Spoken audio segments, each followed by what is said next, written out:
In this video, I'll be creating a glassy sounding keyboard synth patch that sounds like this.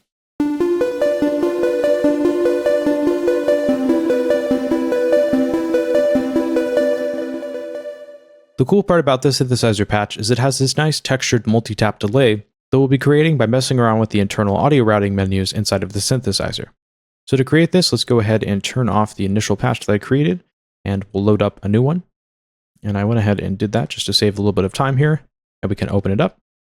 And we want to make sure that this is set to the init massive X blank preset. And this is different than the other massive preset because this one doesn't have any effects routing or audio routing by default, which is what we want because we're going to be creating a more complicated effects routing. Let's take the first oscillator and route that into the first effects unit. Take a copy of that oscillator and route it into the next effects unit. And then take another copy and route it into the third effects unit. Next, we want to switch this to the X plus Y routed to Z, which will give us these two effects units so that they're not feeding into one another, and then those two will be fed into the third effects unit. The final thing that we'll be doing is also adding in some additional effects. So we want to take A and B, which are two of the effects parts of the synthesizer, and we want to route the oscillator into those, and then into delay unit B, which is not in delay unit yet, but we'll be changing that here momentarily. So this is the routing that we'll be working with for this specific style synth patch. Basically what we're trying to do here is keep things really simple in the oscillator. So we'll just have a really simple triangle waveform with a little bit of a distortion effect by adjusting the wavetable position.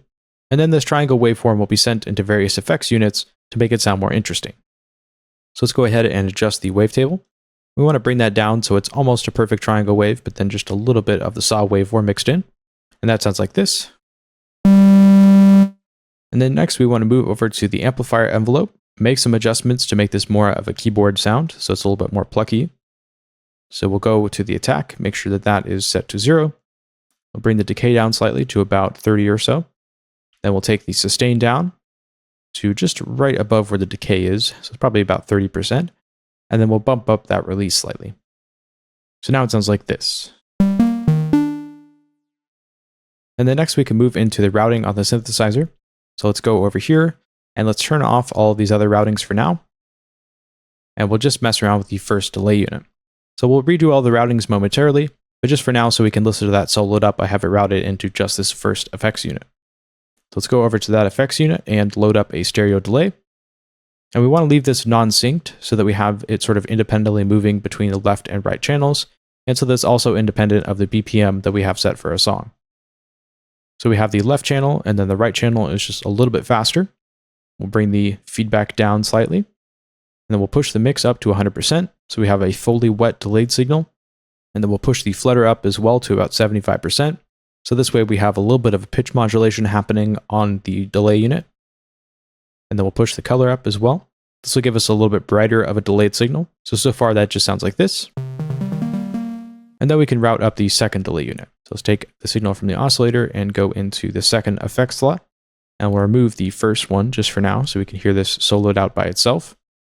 And then we'll add in the stereo delay unit. And this delay will be synced up to the beats per minute of the project. So press sync and change it to the warm mode.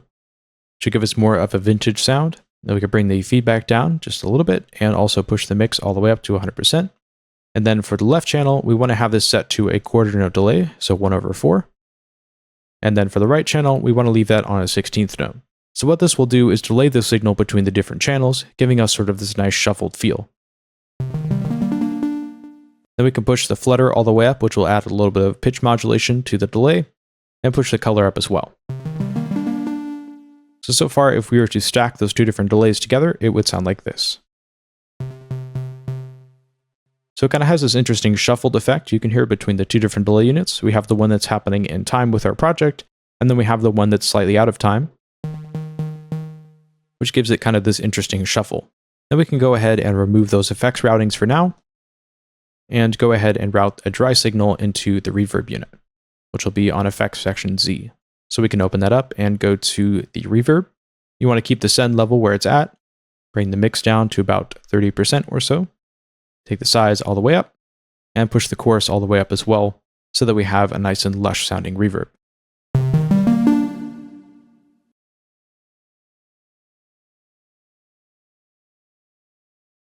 So far, all three of those effects sound like this. And Now with that finished, we can go ahead and route up these other effects units. So we'll turn off these routings for now. And we can route that into delay unit number 2.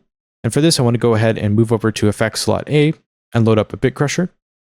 We can go ahead and push the mix all the way up, the normal all the way up, and bring the offset down to 50%.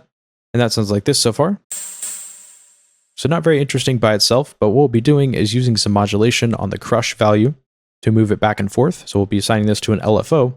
So whenever we press our notes, it's going to sound like this. So it'll make everything a little bit more interesting. And then we're going to go ahead and move up to effects slot B, load up a utility plugin, load up the low pass filter 2, and move this over to the right all the way. And then as this is playing back, we're just going to go ahead and lower this value. So that way it kind of cuts out some of those upper high frequencies. It'll just help everything sound a little less harsh. Then we can also take the level and bring that all the way down to 0, because we'll be modulating that with an LFO to increase and decrease. Then we can move over to the LFO section and go over to the rate and bring that down to just about 25% or so.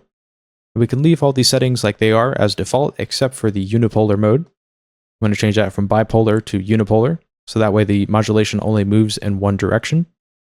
And then for the second rate control and the other LFO, we want to bring that down just slightly above where this other rate control is, so they're sort of moving out of time from one another.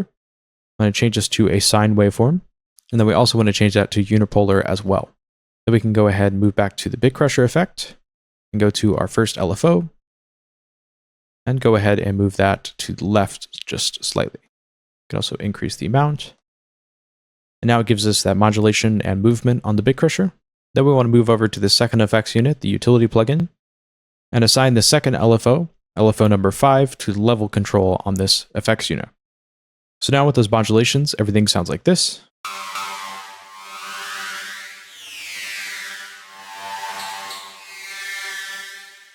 So it's adding this interesting movement to the sound, giving it a little bit of distortion and phasing.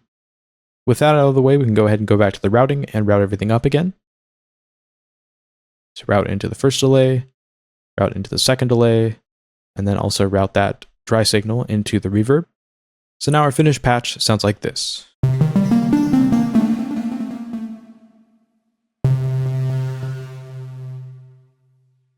And we can go ahead and now make some adjustments to the bit crusher to make sure it fits a little bit better with our project here. Let's go ahead and reduce some of that modulation just a little bit. So that way it's a little bit less intense.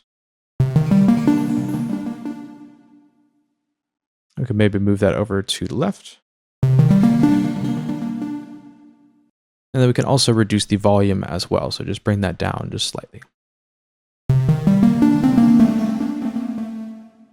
So that's the synthesizer patch all finished up. Now I can go ahead and show you those notes that I showed in the introduction, just to give you kind of an idea of how you might use this patch in a project. So just as a quick reminder, those notes sounded like this.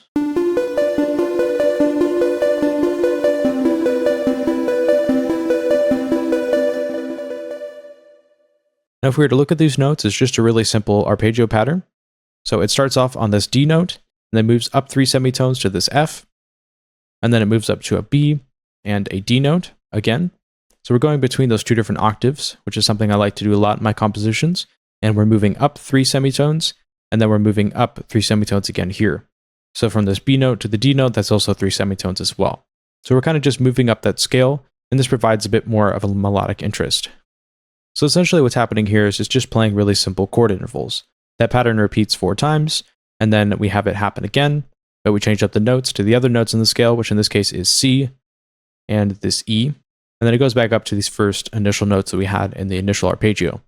And this is one way to use this specific patch. You can either use it as an arpeggio sound or as a keyboard sound where you press and hold the chords. Depends on what kind of sound you're going for. So that's all for this video. I hope you enjoyed the patch, and I will see you in the next video.